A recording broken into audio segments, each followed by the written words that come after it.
तू हाली साग पटन नहीं वेंगिया? जी अब्बा जी साग पटन मैं नहीं वेंदा। क्यों? हफ्ता थी के साग खवाई खड़े।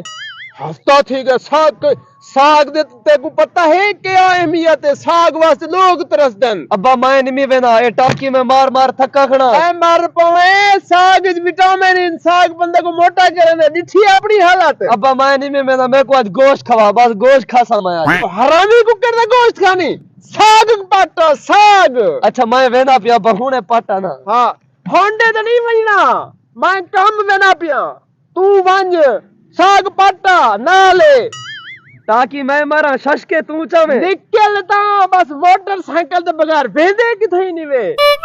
अब्बा मैं आप वेंदा होंडे मैं काम करना जरूरी तेरी मां दी दवाई घिलनी है हाली। मैं नहीं वेंदा मैं साग पटन नवे समय तक था पिया मैं गोश्त खासा आज। आयो रे मां।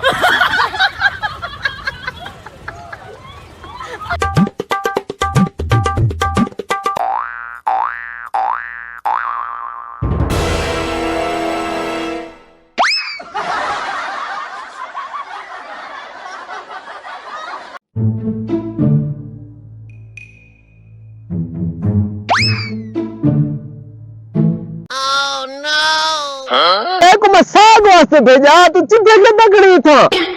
अब मैं वेना पिया मैं साग पटन मैं को इन्ने सारी की सारे कटे चिट्ठे खिदवा। हां वे असा घर बैठा था साग हम सजे से अब्बे के वजो सीधे खेदो। हां हुन अब कूड़ मेरे में खड़े ने आज खाना दे साग ए तेरा पोत्र बहु गंदा पोत्री भी लौसा रहता। हां तेरी गाल नहीं मनेना है। अच्छा अब मैं पटन वेना पिया मैंने ड्रामे बाजी कीती है। ए दिठी चिद्दे चाहिए दा साकवा के चिद्दे खेदू इयो चाहिए दा घरो चाहे अपने ए पैसे चोरी करवाया उसे करो।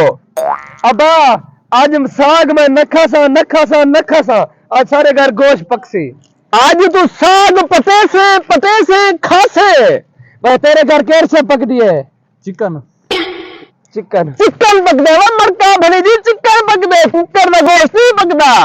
तेरे घर कैसे पक सा कढ़ाई पके ने मुर्गी दी डिठरी अब्बा ओने ने पीऊ चंगे न लोहार वाली कढ़ाई चा के गोला रख देनु ने दाल लेनी है हफ्ता थी साग खवे ना तू हफ्ता थी के हिको साग खवाई बदे चल साग पाता हूं ने तो खल्ला ला के तो वन्या लोफरो तू सोई सारी खच मारी खड़े हो मेरा पोत्री जो लोफारे वने पूरा मेरा अब्बा चंगा मेरा मान बंट वे से लगा वना। हां साग पाता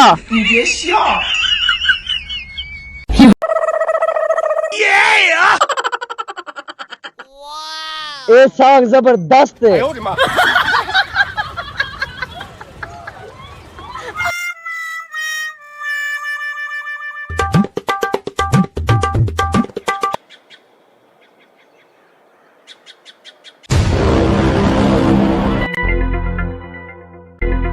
अब मैं तेरा चंगा पुत्रा साग पट के घेरना या आ गई चंद्रा